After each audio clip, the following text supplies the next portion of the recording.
what's going on, world? What's going on? Now, I'm happy today because I get to see my girl. Usually, we would meet up in some city across the country as real estate keynote speakers and presenters. And I don't know, I've seen you in at least 20 good states in the United States of America. I've had the opportunity to be on your podcast, and I am here today with my girl, Monica Neubauer. How you doing today? Hey, Marky. Did I pronounce your last name right? Neubauer, I think you did. I did say it. I said it the way it was supposed to be said, Neubauer. And here's the thing. I got my girl's brand spanking new book in my hand, Straight Talk for Real Estate Success, 80 Tips for Structuring, Organizing, and Promoting Your Business. What's going on, Monica? Well, like you, Marky, I am adapting to the environment. I'm finding some room to do things that I maybe was too busy to do when I was on the road, improved a little of my marketing things. Knowing you're such a marketing guru, I was like, what have I done good and what am I still struggling in with my marketing? Because it is always an uphill thing, with this marketing. Whoa. But this is one of the things I'm really proud of in the shift. I got my marketing together, got my branding together, got my book finished, and now it's out there helping people make more money, I hope. So you know what I love? One, when we start talking about social media and technology, people do not have to tell you what they are doing. You will see it. So what I am clear about is you have gotten your marketing all the way together because I see you every single day. And I'm proud of you because I know that we have had the opportunity to share our dreams and our goals with one another. We even have an opportunity to talk about our husbands on occasion. So to have the time to sit down to create a book and leverage the time, because there's some of us, right, as speakers who have come home and we haven't done bupkis. Actually, there's speakers we have not seen since we came off the road. But I'm seeing you and I know that you are remaining relevant during these uncertain times. So what I love is the fact that you came and you hit me with 80 tips, right? Yep. And I said that I was going to sit down and go over some of these tips. And I told you when we got here, I said, look, we're going to pick the tips that reinforce what I'm preaching because sometimes they need to hear it from someone else in a different way. Now, how do they get this book? They can get this book. Well, there's two ways they can get this book. They can order it on Amazon. It's available on Amazon. And you can order it at my website, monicaneubauer.com, which we're going to reference. And you'll see there's a little store and you can click down for the book. And one of your tips you chose is one of the things that is available on my website. So you're going to want to go there anyway just to get that fantastic tip because that's one of my favorite things to give away. And we're going to share it with Marky's listeners today. Excellent. So we're in the launch your business. So you broke these down and you grouped like tips together. So launch your business. Tip number 4, be a lifelong learner. What do you mean about being a lifelong learner? Well, because you teach it all the time about how much is changing and the technology and life is just about change. I mean, last year, of course, was the big upheaval. And yet I am addicted to learning about the future. I could sit at the feet of futurists and just kind of like, oh yeah, I didn't think of that. And then I'm going to go home and be tired of looking at the future. And I'm going to put out a history book or a history documentary or, some kind of even a historical novel because there's just so much exciting stuff that's reality to me. I mean, and that honestly, that is part of my thing is I love to learn. But I have to tell you that the learning it feeds my curiosity. It spurs me on to new places of confidence. Like you saw in that one video I did, I talked about reading the book, Big Magic. And that's where Elizabeth Gilbert talks about how to work with creativity, how to work hard at it. It doesn't just flow like the sun gets up in the morning. There's clouds in front, and I read that and it gives me encouragement that I can create something, but it might not be like seamless, like I'm going down the Autobahn, cruising fast all the time. I'm going to be on a country road sometimes. Okay, good. I need to remember that. And when I read that book that's out of my sphere, out of real estate, it gives me new thoughts that I can take into my real estate business that is different than necessarily what I'm getting from all the real estate tracks. A lot of those people kind of talking about the same thing. Well, I'm going to go over here and get somebody else's good stuff and bring that one or two things. You can't take it all in. I mean, I love to learn in so many categories. Right now, I'm in a new training program for something else. And so I'm always going to be doing that. Everybody doesn't need to be like as addicted to it as me, but it just gives me energy. It gives me the ability to have conversation with people. So when I'm with strangers, I have read something that's interesting. I don't spend too much time in current events because, when I read current events, I go deep. Yeah, exactly right. So if I'm going to read current events, I'm going to go to places where I can read deep because I don't want to stay up here. But that gives me conversation stuff. And if somebody says something to me that's a little bit off or weird, I can come at it from another conversation because I've learned something different to bring. I am just rambling on and on, but I mean, there is so much with lifelong learning that adds to my life. I love the creativity. I love the conversation. So let me just say this. You just made lifelong learning sound sexy to me. Let me tell you why. I got curiosity, encouragement, seamless, new thoughts, energy, and conversation out of being a lifelong learner. And the one thing that you said that I never connected with until you said it was the ability to have conversations, not the same old conversations you've been having, but new, unique conversations and the ability. Last night we had a hot seat. And in that, Ebony Killian, she got to ask me a lot of questions. And she said, Marky, you said nothing in life is so thin, there aren't two sides to it. Through lifelong learning, you're learning the other side to infuse it in a conversation to expand the person in which you're speaking to. And I'm going to be honest with you, that just sounded sexy to me.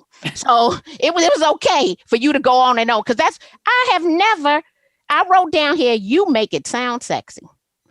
What if lifelong learning was sexy? If everyone explained it the way that you just explained it, right? Because you just made it a whole vibe. I'm just like, I was over here like, come on with the lifelong learning. They make it seem boring. Wait, let me tell you, it gets better if you want to talk about sexy. And I know even you one of the other tips you picked on, so I'm kind of jumping ahead to kind of like boundaries and, taking care of things in your life, because real estate can take us over. My husband and I, we're both self-employed. We work in the house. We're here together all the time, but we're not always connecting, all day during the day. We're doing our thing. But what do we do in the evening? This is one of my boundaries is I'm going to spend time with my husband. And what do? We have conversation. He listens to his podcast and he listens to his news sources. And I'm out there learning real estate stuff and business stuff. And I spend time on Facebook and kind of see what people are doing. Well, he's not on Facebook hardly at all. I think a little bit like your husband, but he's listening to podcasts and he's talking to other people and he's an artist. So he has a different perspective. So when we're both out there learning, we come together and we have conversation, and that helps us be balanced. It gives us opportunity to challenge each other, and it keeps our marriage awesome. Talk about sexy. Again. Talk about sexy. Come on now. Now, and let me say this, because I preach this all the time. We just gonna go on over here to tip number 9. Be involved in the community. Be involved in the community. Now, I know we know what that means, right? But when you say be involved, and let me define that. Engage with the public in strategic ways. What is one way you believe real estate professionals should be involved in the community in a strategic way? One way would be to be engaged in the political sphere. I'm talking local politics, Marky. I'm not going to Washington. I did that up a few years ago. I considered it, but it was not my bag. Those people are a little, no, I'd rather play in the sandbox better together. So I stayed home. But here's the thing. In my local environment, I mean, there's lots of places that we can connect that are strategic, but getting involved with your local government helps you have influence. Because I find as I engage in my local government, there are not that many real estate agents who are out really learning about zoning and why is this happening this way? And can we make a change there? And I've also found that I can help my neighborhood. I mean, we had a whole neighborhood thing recently. They were going to build something that we didn't like. And, there's a big difference between you don't like it and it's really not appropriate for the location. Sometimes just because you don't like it doesn't mean it ain't going to happen. You know what I'm saying? So, but when it's really wrong, they need educated, experienced professionals to go and talk to the government leaders because they're not experts in, as much as they deal with expansion, they don't deal with every detail about the roads or the traffic or the neighborhood and the real estate, what's happening. And they need professionals like us to come engage. And so that I have really enjoyed, and that's something that I personally enjoy going. You show up, you meet people. You can be involved in affordable housing situations that are going on because those are going to come through there as well. And I find those people are at these events. And so getting connected in my community, that's one way. I would just say your local city and county politics is one way to be involved. And you can work with your government affairs committee at the association if you want as well. When we did that too. So I'm on the government affairs committee. And they had a special session for us that they're going to do for the whole association. But our septic system guy came in and talked to us. And you have to know our septics, they are like the power gods in our county, and we had the information first. It hasn't been let out, so again, I have that edge as a real estate professional to have that extra information from the county because again, I'm a lifelong learner by going to these classes and I'm connecting in the community. So I'm learning things that are going to help my clients. It's going to help my neighborhood. And it gives me things to talk about on social media, doesn't it, Marky? It does. Now I'm going to say what I got out of this, right? When you said zoning, by being involved in the community, I have a lot of people who want to work with builders, okay? In working with the builder, why don't you become a zoning expert? Yeah. That could be your niche inside of real estate. And then you would work with your government affairs director, with your local association. And let me say this, as a result of doing that, I am a state legislative contact. I'm actually a state legislative contact to someone I've known for 30 years. So now I get to have a totally different relationship with my local politics. But if you wanted to have a new niche, think about zoning, especially if you want to start working with builders, because that's an expertise that you can bring back and you can leverage it in order to build those relationships. Ooh, right. Girl, come on now. We're getting deep. I know. Well, you invited me. I like to go deep. I don't like to hang around on the surface of the river. I'm going to go swimming. Come on, let's go now. Let's go. Let's go. We're still in launch your business, right? Yeah. Tip number 12, develop boundaries. Be proactive and set work hours for your business.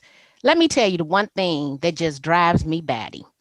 We are the only occupation that publicly we tell people it's okay to disrupt our family time, our personal time. I don't think anyone should make themselves available to people 24/7. And here's the thing, we're not the final decision makers in a real estate transaction. Right. In my state, we got attorneys, we got title companies, you have an underwriter, we got to wait for a clear to close. And so why do we put ourselves in a position in which we don't hold in a transaction? But Monica, I'm going to let you tell us what you mean by by setting up these boundaries.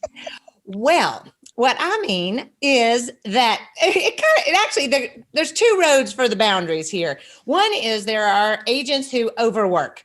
It's like they cannot say no to business. And I love that you want to make a lot of money and awesome, make a lot of money. But there comes a point where your family is suffering, your health is suffering, you're so stressed out. Our transactions generally have problems in them. I mean, we're problem solvers. And so there's going to be stress with you while you're in those transactions. And when you take on too many for too long, that's the road direct to burnout. I can tell you how to get to burnout. You may make a lot of money on the way, but you're not going to feel good when you get there. And I mean, I've been there too. We could talk about that another time. Sabbaticals, taking time off, if you get to burnout, then you're going to lose money next year because you just had to shut down. So there's those people who need to cut back and just say, I can't do this, or gosh, I'm making so much money. Why don't I get an assistant, or why don't I get another agent to help me do some showings or things like that? So there's that avenue, and you have to release control. Here's what I like to say about control, Marky. I think you're going to like this. Agents, real estate agents, they want to have control over, call me a control freak. So they'll go out of their way to control situations, even in positions, like you say, that are not our job. And meanwhile, they're not controlling at home. Home is struggling. Say that again. Real estate agents who say, oh, I'm a control freak and nobody else can do my business like me. I have to do it. I have to be in control, are not in control of what's happening at home. Their health is out of control. Their marriage is out of control. Their kids are scattered, or one of those. It may not even be all of those. And I'm not even saying that all of those are going to be perfect. Family life has its own challenges, just like real estate has its own challenges. And it needs attention, just like the real estate transactions need attention. And so that's the one avenue is, if you really want to have control over your life, you need to look at your whole life, not just your business. Isn't that the truth? I give out a will of life, which I'm going to have to give to the group. And I tell people back in 2012, my money was funny, my energy was zapped, and I did not have enough time to date my husband. Yeah. I was real strong on work and very strong on professional development, but I wasn't strong. My spirituality, my family life, not dating my husband. Yep. And I was not happy. 100%. I could admit it. I'm like, because there was, and I don't believe in such thing as balance. I don't think it's going to all ever just be in balance, but it was very unequally yoked. Let's go that route. Yeah. And I read the book, The One Thing, and I became more intentional about my time, about boundaries for everybody, including my husband and my children. I was joking yesterday. My sons, I've never been the mother who stops in the middle of the day to take things to school. You let your children leave that project at home one time, and they'll never forget another thing ever in life. And I have sons who can often be absent-minded. But when I tell you, when we walk out that front door, that bag is packed it's packed. They're going to take this and some, because what they know, their mama is not stopping in the middle of the day to bring nothing. No, do a new system, put a checklist by the door, ask them, is everything in it? And one of my favorite things, if you're talking about kids, Marky, is if your children are so privileged to be able to have a bathroom for their exclusive use, well, then they sure as heck can clean that bathroom. Get you some non-toxic cleaning stuff and you can let them clean it themselves. Look, I think you might have noticed, but my youngest son is in cooking class. And so I have seen that. He's 13. He gets up, when I tell you, every morning. At nighttime, before he goes to bed, he makes his waffle mix because he likes to eat waffles. Well, if you want to eat hot waffles, you better learn how to cook you some. He cooks himself breakfast. A hot breakfast, no cereal. He don't even like cereal. That's how bad it is. You are raising a hot pick, aren't you? I am. I got 2 hot picks, but they come with complications. So I don't think I'm not the mother. We all do. Ooh, they got these some funny acting little boys. They got some issues, but they're overall good catches, and they'll be able to take care of themselves. Yeah. Okay. I love this because I think. Wait, before you do that, I want to just real quick, the boundaries on the other way. I think we need to talk to some people too who aren't carving out enough time for work. Oh, you mean that person who think they're going to make $100,000 a year and do no work without any systems? You're talking about that real estate profession? Yeah, I might be talking about that person. They think it's going to fall off the trees. No, I go to work, even when, we've been here snowed in all week. We can't go anywhere. And I'm thinking about all the county workers who I need to talk to get my septic permits ordered. I can't get them. They're home having vacation. Well, or whatever they're doing. But, I'm still 9 to 5, 8 to 4, 9 to 6, whatever. I'm working. And, there's things I'm not going to get into time management. That's not my best forte, but I find when I go to work, I get stuff done. So if I just allot that, okay, you can't leave yet. You have more to do. Okay, great. What do I got to do? Okay, good. Now I'm done and I can go have dinner and make dinner and be with my husband, stuff like that. So Let me say this. I don't know if most people know this, but I have a Marshall's TJ Maxx Ross fetish. Every city I've ever gone to, if they have one anywhere in that city, I don't care where it is, I'm going to find TJ Maxx, Marshalls, or Ross's. Now, since we have been quarantined, I can count the few times that I've been out the house, let alone to a Marshalls or a TJ Maxx. right. I am easily saving myself 10 to 20 hours per month because that would be my treat right at Yep. the end of the day. I do Oh, that let me too. go touch. Generally you going to buy something soft, right? A pair of leggings, a t-shirt, a cozy sweater, something just soft to make you feel good. I have not done. So I'm like, oh, I got 20 hours back to my work life because I don't go to TJ Maxx and Marshalls. You also have $300 a month back. Hello. By the time we get through with the $14.99, No, 10 times. there you go. Oh, look, you're a woman after my own heart. I do love my retail therapy. Yes, I have to leave the house and go to the mall sometimes too and look for deals. And sometimes I have to give myself a budget because, otherwise I could buy junk. But I don't go to the movies. That's what we find our entertainment, which is important. And is. acknowledge it as such.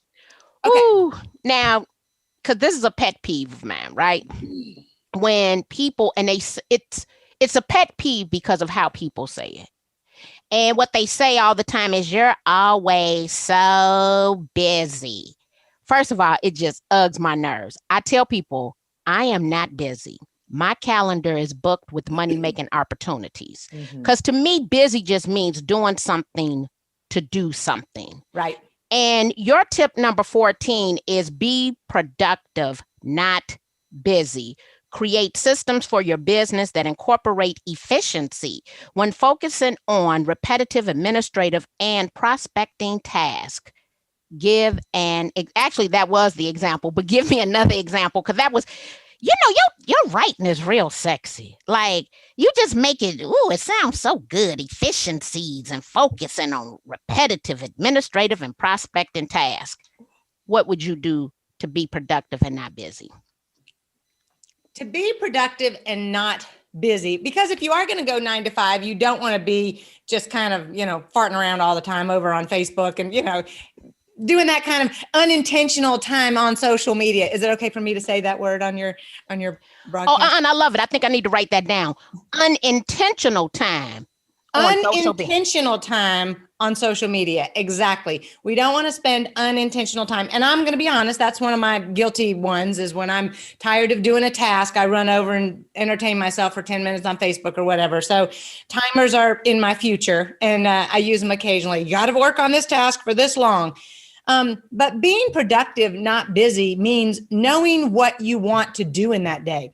It's about having the list and saying, and as someone who's actively selling and speaking, I got a whole lot of tasks and I have a whole lot of details that don't relate to each other, right?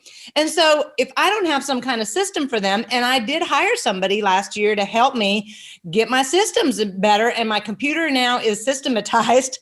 And so I have that, but I also need to go and do some things I've downloaded and move them around. So like having a certain level of organization. I clean up my office every so often because it gets a mess. I'm not neat nor, and here I am. You notice I'm in my studio for this. My office is downstairs I do some stuff in there, but mostly I come up here to get my mind clean away from my mess. And so I have to keep my office cleaned up because that clutters up my mind.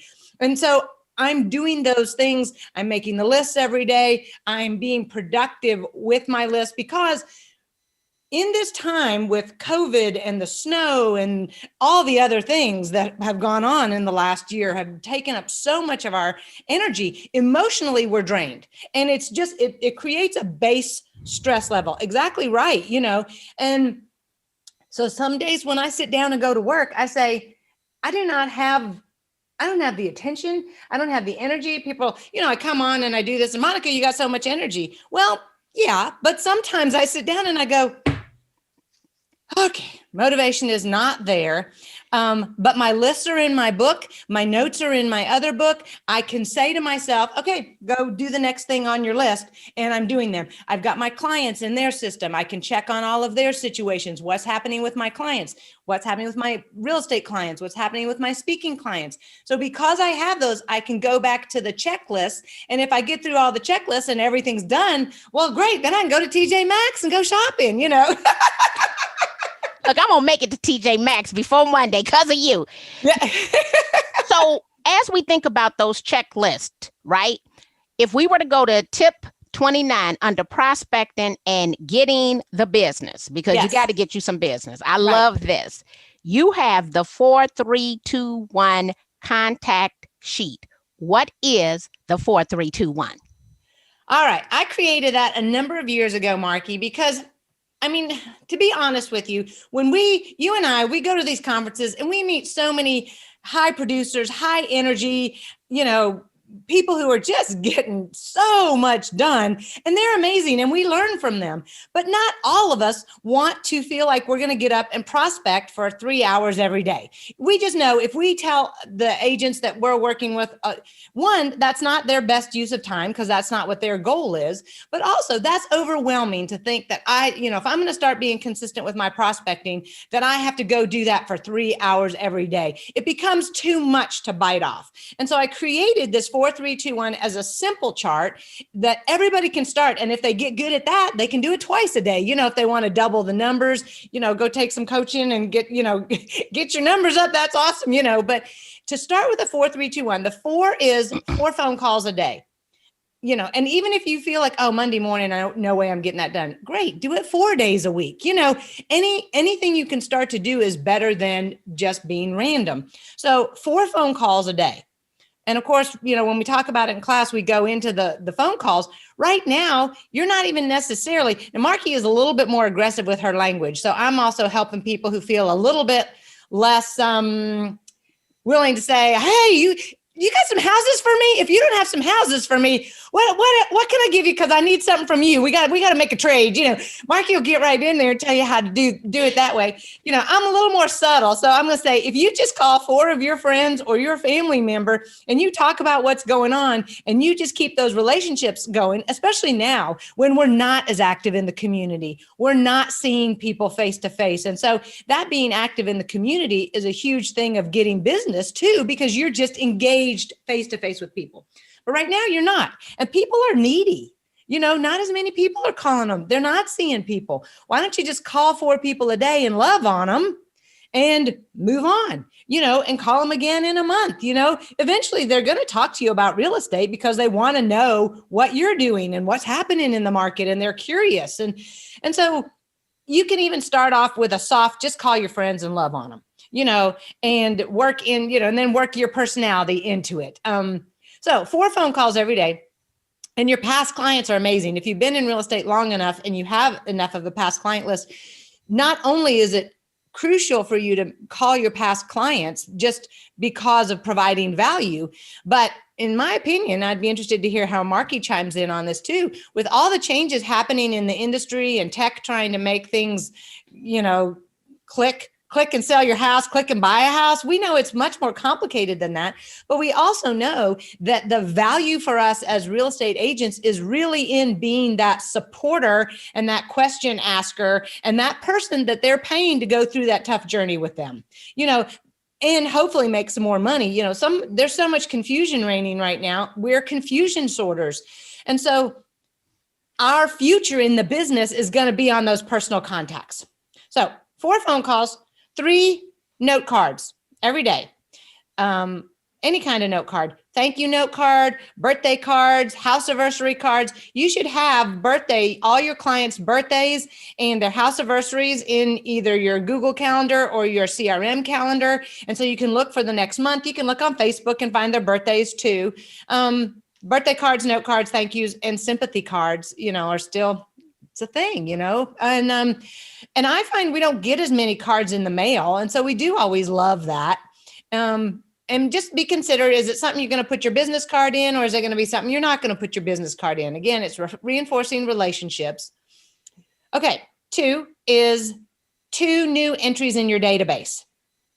Because our database, we should not be just taking our school list and dumping it into our database, or our church list and dumping it into our database. That's called spam. Okay, in a word. But you should be using your school list and your church list to have the contact information to contact the people that you like or love. And once you've had some kind of a meaningful contact with somebody, a new friend or a new potential contact, then you put them in 2 people every day in your new database. And if you haven't met 2 new people, our databases are like, it's something always needs to be done in them. So you go in, tweak it, maybe make your card list for next week. So just 10 minutes in your database. Not only does that give you you'll get some ideas for what you need to do or who you need to call, but it also gets your database open on your computer, so you can see it, right? Because just having it open reminds me of people I want to call.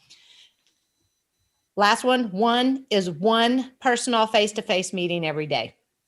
And I know that's not, we're not, again, with the COVID in the times, but I find that even if I found with COVID, I've had some great one-on-one Zoom conversations with my friends, and I have had strategic meetings for coffee or, going out or maybe having coffee at their house. You kind of find your bubble too. One of my girlfriends says to me, she says, now I've got these really good friends and they're going to parties and they're at restaurants all the time. And no, we do Zoom calls, they're doing them and I'm not doing it that way. I still love them, but we're not hanging out much. They're doing the Zoom calls. And so she says, but I have some other friends over here and they're kind of taking it slow and easy. And so she's found her comfort zone and who can I see face to face and who can I not see face to face. So we're kind of managing that. But again, keeping up the relationships. And even if you're a new agent and you're not sure, do I want to go? I don't have that many past clients or whatever. Well, gosh, when that lender calls you up and wants to take you out to lunch, you need to say yes. Go learn something like that. If there's a class happening at your association and you're comfortable being, far away and wearing masks and everything in the classroom, maybe that's a place for you to go get some face-to-face time. So just be strategic with it. In this environment, we need to find our convenience, our comfort level. Convenience is also a thing, but our comfort level. And then as we move back into opening up again, go have coffee with friends, go do the face-to-face, have lunch with a past client or a vendor or a friend. Love it. So the 4, 3, 2, 1. Now I am going to actually put the link because I know that you're providing that as a resource where people can go to monicaneubauer.com/book-resources to download your 4, 3, 2, 1 contact sheet. So Monica, if people wanted to hire you, connect with you, buy your book, I want you to tell them exactly how to connect with you. We're then going to stop our recording and see if people in the group have any questions. Awesome. Great. Well, you can find me for my speaking and my book and articles I'm writing in real estate based at monicaneubauer.com. And you'll see the spelling in there, so you'll be able to find it there. Also, I am a real estate agent. I'm an active selling agent. I don't take everything that comes along because of my speaking schedule, so I'm very conscientious about that. But I do take referrals for Franklin, Tennessee, south of Nashville, Franklin, Brentwood, Spring Hill, if you have a referral there. And my blog for that is franklintnblog.com. Mark, you would say, Monica, you haven't blogged recently. And I would say, I know, I've been working on my book and my marketing and my, but I did get it upgraded last year. I did hire a lady to upgrade. It looked a little sad and I was embarrassed. It was time to change it. So that's that. And also, can I mention my podcast? Yeah. All right. My podcast is with the National Association of Realtors. It's the Center for Realtor Development podcast, and that's how you need to look it up. And anyway, if you're interested, if you are loving we get technical in that one. We talk to people about things that are technical to help you improve your real estate business. Maybe a few things that they didn't teach you in real estate school that you need to know about your industry. It's not like your sales quarter, it's not the lead gen, it's the tech. Guess what? I've had the honor to be a member on a person recorded on your podcast. So thank you for having me. We probably need to do a new one. Anyway, I'm just bringing that up. But but I've had the opportunity. So we're going to tell social selling goodbye for now, and we will see them soon.